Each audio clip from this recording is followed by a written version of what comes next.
G4S is a British-Danish private security company that profits from the imprisonment of Palestinian political prisoners and systems of Israeli occupation and apartheid.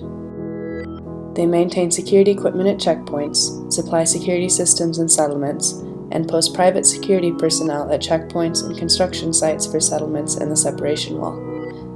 G4S operates in more than 120 countries with over 620,000 employees. The company signed a contract with the Israeli Prison Authority in 2007, agreeing to provide services in 5 Israeli prisons and detention centers that illegally hold large numbers of Palestinian political prisoners and detainees. As of February 2014, there are over 5,000 Palestinian political prisoners, including 183 children, 175 administrative detainees, and 17 women. These prisons have a well-documented history of severe torture and ill treatment of Palestinian political prisoners.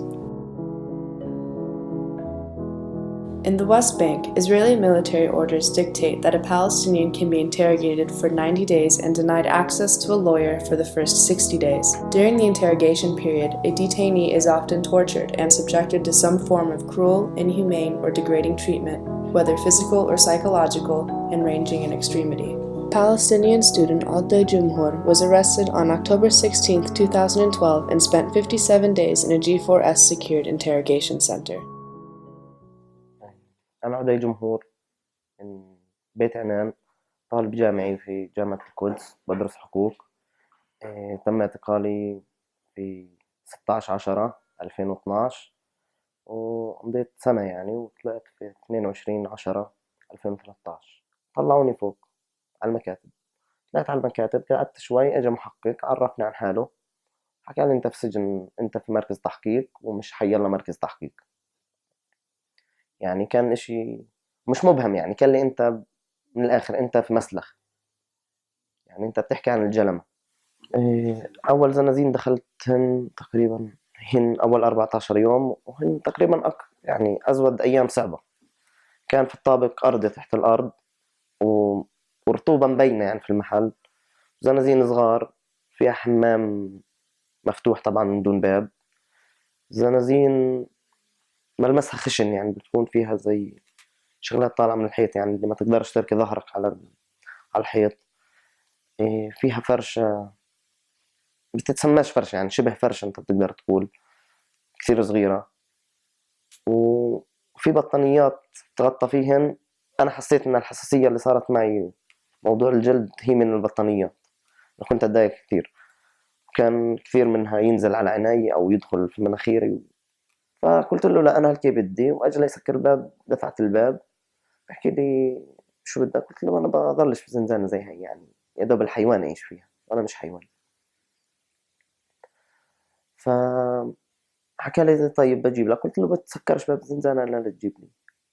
فعطول مسكني من شعري وضربني في بطني، بعدين دفشني هيك وطلع صوت، اجوا يعني الناس معه وصار يشغل في تاعة الكهرباء هي الصاعق الماء، انه عشان اخاف من تهديد. هي يعني بأذيك فيها، يعني كل ما اتذكرها يعني بتخيل قديش هم بشر. يعني في الشارع صرت يوم امشي انا في الشارع احكي في ناس بشر وفي انسان، مع انه في الاول كانت نظرتي للكل انه احنا انسان، عنا فيش بني ادم مجرد من مرة من القيم الانسانية، بس لا، في الجنة ما شفت ناس فيش عندها ولا قيمة انسانية.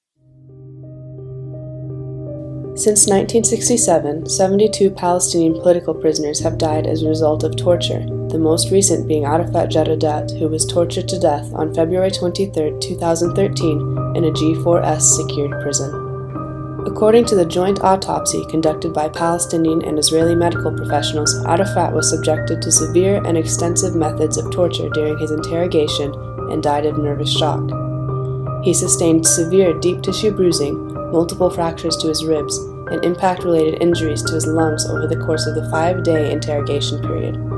Arafat's heart and health were in fit condition prior to his arrest. اسمي دلال جردات، زوجة الشهيد عرفات جردات.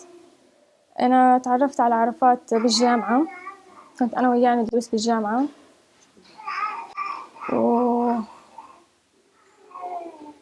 وتمت العلاقة بيننا يعني، وارتبطنا مع بعض. تزوجت سنة 2008. بعدين الحمد لله أنجبت بنت وولدين، يارا ومحمد وعرفات. يارا عمرها 5 سنين ونص، حمودة عمره 3 سنين، وعرفات أنجبته بعد استشهاد الشهيد طبعا عمره 9 شهور. بس إجانا الخبر يعني هيك فجأة، خبر غير متوقع يعني. كان عرفات يعني ما كنت بحياتي أفكر بخبر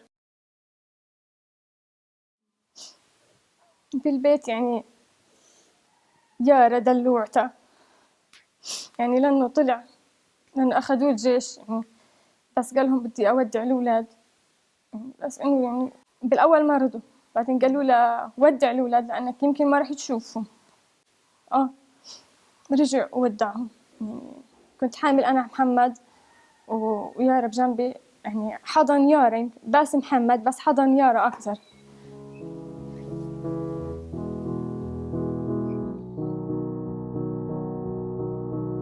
Each year, Israel arrests thousands of Palestinian children, some as young as 5 years of age.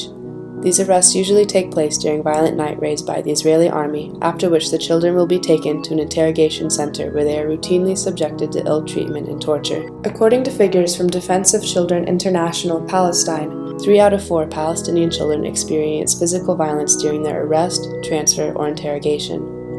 These interrogation sessions usually take place without a family member or lawyer being present. The children will then be forced to sign a confession in Hebrew, which is a language that most Palestinian children do not understand. Of the thousands arrested, approximately 1,000 are sentenced in Israeli military courts. Palestinian children as young as 12 years of age can be sentenced and imprisoned. The maximum sentence for stone throwing, for example, is 20 years. One such case is Ali Shamalawi, a 17-year-old boy who was arrested on March 17, 2013 and is facing 20 counts of attempted murder. أنا نعمة شملاوي من قرية حارس منطقة سلفيت، أم الأسير علي شملاوي الموجود حاليا في سجن مجدو. أنا ابني صار له تقريبا سنة معتقل من غير أي جريمة، ما في جريمة. هم موجهين له 26 تهمة، منهن 20 محاولة قتل بدون ما حدا يقتل، ما حدا قتل. كيف بده يكون القتل 20 واحد من خلال ضربة حجر؟ مش عارف أنا يعني كيف بفكروا.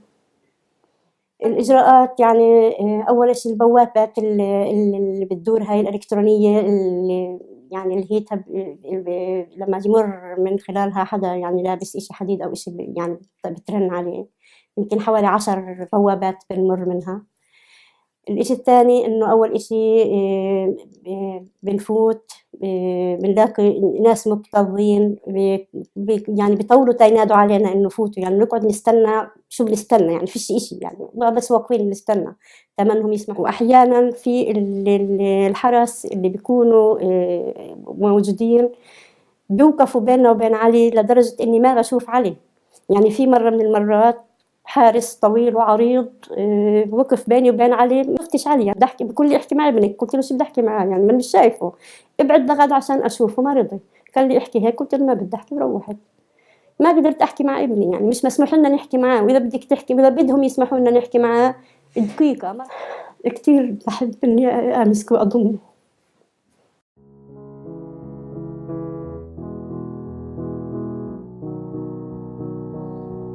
In 2005, over 100 Palestinian civil society organizations called for boycott, divestment, and sanctions against Israel until it complies with international law and universal principles of human rights. The campaign against G4S was launched on the 17th of April 2012 on the eve of mass hunger strikes that were being carried out from occupation prisons. Chances are, G4S operates in your community, providing security services and equipment to city councils, schools, universities, and private businesses.